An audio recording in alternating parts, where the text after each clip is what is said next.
क्या हुआ जब अचानक केदारनाथ धाम में प्रकट हुआ? सैकड़ों नागों का झुंड।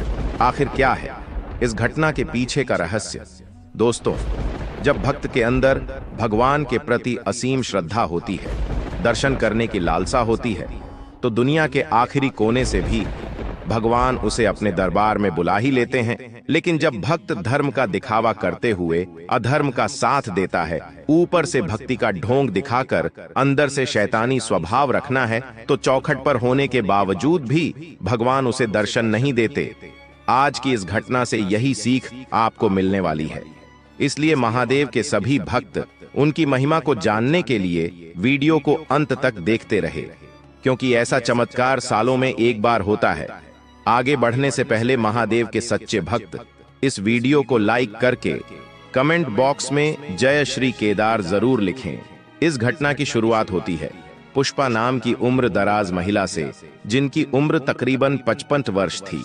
काफी सालों से वह 4 धाम की यात्रा करना चाहती थी, लेकिन पति की मृत्यु हो जाने के कारण उसने अकेले ही अपने बच्चों का पालन पोषण किया था। कहते हैं, जब इंसान के अंदर त्याग की भावना होती है तो उसकी इच्छा को फिर स्वयं महादेव पूरा करते हैं। पुष्पा जी ने अपनी पूरी जिंदगी बच्चों के ऊपर कुर्बान कर दी और इस सब्र का उन्हें फल मिला कि उनके बच्चे की एक बहुत बड़ी सॉफ्टवेयर कंपनी में नौकरी लगी, जिसके बाद अपने खर्चे पर उसने अपनी मां को 4 धाम की यात्रा पर भेजा। इस यात्रा में पुष्पा जी अकेली थी। गंगोत्री और यमुनोत्री धाम पर दर्शन करने के बाद वह केदारनाथ के लिए आगे बढ़ी। 4 धाम की यात्रा कुछ समय पूर्व ही शुरू हुई थी। ऐसे में भक्तों की भारी भीड़ थी और इसी भारी भीड़ की वजह से सभी पिट्ठुओं, पालकी वालों व खच्चर वालों का काम धंधा बहुत अच्छा चल रहा था।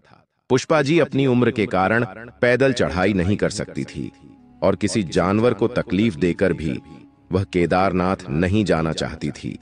ऐसे में उन्होंने पिट्ठू या पालकी के माध्यम से केदारनाथ धाम पहुंचने का फैसला किया, लेकिन पालकी वाले उनसे बहुत अत्यधिक राशि ले रहे थे। इसके बाद वह एक पिट्ठू वाले के पास गई, जो कि शक्ल से नेपाली लग रहा था, और उसने नीचे से ऊपर और ऊपर से नीचे लाने के 8,000 रुपए मांगे। थोड़ा विचार करने के बाद उस पिट्ठू के साथ पुष्पा जी ने ऊपर जाने का फैसला किया। दोस्तों, केदारनाथ धाम में कई लोग अपनी पीठ के ऊपर टोकरी बांधकर उस टोकरी में लोगों को बिठाकर ऊपर और नीचे चढ़ाई करते हैं, इसलिए इन्हें पिट्ठू कहा जाता है। और पुष्पा जी भी ऐसे ही एक पिट्ठू के साथ ऊपर की ओर रवाना हो चुकी थी। जैसे जैसे वह ऊपर बढ़ रहे थे, वैसे वैसे प्राकृतिक नजारे मन को मोह रहे थे।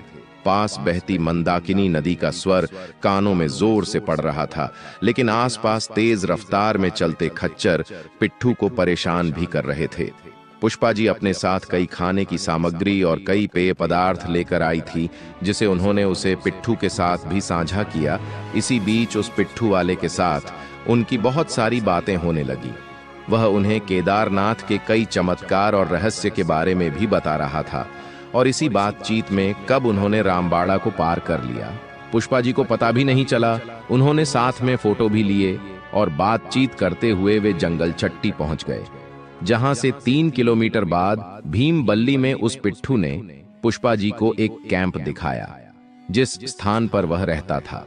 अब देखते देखते 6 से 7 घंटे हो गए और केदारनाथ में मात्र 4 किलोमीटर की दूरी बाकी थी। कुछ देर बाद जब दूर से पुष्पा जी ने केदारनाथ मंदिर को देखा तो उनकी खुशी का ठिकाना नहीं था, क्योंकि प्रातःकाल से ही इस नजारे को देखने की इच्छा उनके मन में थी, गर्भगृह में जाकर बाबा केदारनाथ के दर्शन करने की। लेकिन जब वे मंदिर के पास जाने लगे तो एक ऐसी घटना हुई जिसने सभी को हैरान कर दिया। अचानक से 5 से 6 नागों का झुंड पुष्पा जी और उनके पिट्ठू के रास्ते में आ गया, जिसे देखकर आसपास के सभी लोग डर गए और पिट्ठू भी उसी स्थान पर रुक गया। लेकिन सभी लोग बड़े हैरान थे, क्योंकि आज से पहले केदारनाथ में इतने सारे नागों को एक साथ नहीं देखा गया था। क्या इस घटना के पीछे कोई कारण छुपा हुआ था? सभी लोग यही सोचने की कोशिश कर रहे थे। जब पुष्पा जी उस पिट्ठू की टोकरी में से नीचे उतरी, तब कुछ ही क्षण में वह नाग वहां से चले गए और रास्ता साफ हो गया। लेकिन अभी भी किसी के समझ नहीं आ रहा था, आखिर इतने सारे नाग एक साथ आखिर इस मार्ग पर क्यों आए थे। पुष्पा जी ने उसे पिट्ठू को वहीं छोड़ दिया, क्योंकि वह एक रात्रि केदारनाथ में ही रुकने वाली थी। लेकिन रात्रि के समय अत्यधिक भीड़ होने के कारण पुष्पा जी ने सुबह दर्शन करने का फैसला किया, लेकिन सुबह भी टोकन न होने की वजह से उनके दर्शन नहीं हो पाए। जब वह टोकन लेने पहुंची तो उसे दिन के सारे टोकन समाप्त हो चुके थे। पुष्पा जी हैरान थी, आखिर महादेव उन्हें दर्शन क्यों नहीं देना चाहते। उनकी वापसी की ट्रेन थी, जिस वजह से उन्हें बिना दर्शन की ही नीचे लौटने का फैसला किया। तभी उनके हाथ में एक चाबी आई जो उनकी नहीं थी। उनको ऐसा लगा कि यह जरूर उस पिट्ठू की चाबी है जो मुझे ऊपर लेकर आया था। निराशा मन से पुष्पा जी ने फिर एक पिट्ठू किया और केदारनाथ धाम में नीचे उतारना शुरू किया। नीचे पहुंचते पहुंचते जब वह भीमबल्ली तक पहुंची तो उन्हें उस पिट्ठू का वह कैंप दिखाई दिया जिसमें वह रहता था। पुष्पा जी ने सोचा, क्यों ना मैं उसकी चाबी उसे लौटा दूं, हो सकता है यह उसकी कोई आवश्यक चाबी हो। उन्होंने कैंप के बाहर खड़े होकर उसे आवाज लगाई, लेकिन ऐसा लग रहा था मानो वह कैंप में नहीं है। तो पुष्पा जी ने सोचा कि कैंप के अंदर उसकी जरूरी चाबी में रख देती हूं। और जब उन्होंने कैंप के अंदर प्रवेश किया तो अंदर बहुत गंदी बदबू आ रही थी। उन्होंने एक थैली को खोल के देखा तो उसमें मांस रखा हुआ था। जब उन्होंने आसपास और थालियां में देखा तो उनके पैरों तले जमीन खिसक गई, क्योंकि सभी थैलियों में मांसाहार रखा हुआ था। पुष्पा जी के रोंगटे खड़े हो गए, क्योंकि वह एक ऐसे धाम पर थी जो 4 धाम में से कहा जाता है, और ऐसे पवित्र धाम में भी लोग इतना गलत कम कर सकते हैं, यह उन्होंने कभी नहीं सोचा था। तभी उन्होंने इस पूरे घटनाक्रम की जानकारी पास में बने हुए केदारनाथ बेस कैंप पहुंचाई और तुरंत इस घटना पर एक्शन लिया गया। कुछ समय में अन्य पिट्ठुओं की सहायता से उस पिट्ठू वाले को भी पकड़ लिया गया। तब जाकर पुष्पा जी को एक बात समझ आई, आखिर केदारनाथ धाम पहुंचने के बाद हमारे मार्ग को उन नागों के झुंड ने क्यों घेर लिया था।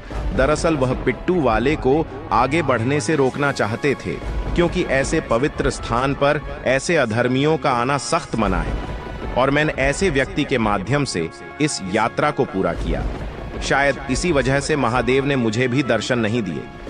पुष्पा जी नागों के झुंड का पूरा रहस्य समझ चुकी थी और रो रो कर महादेव से अपने द्वारा हुए पाप के लिए क्षमा मांग रही थी। तभी एक साधु महाराज ऊपर से नीचे उतर रहे थे।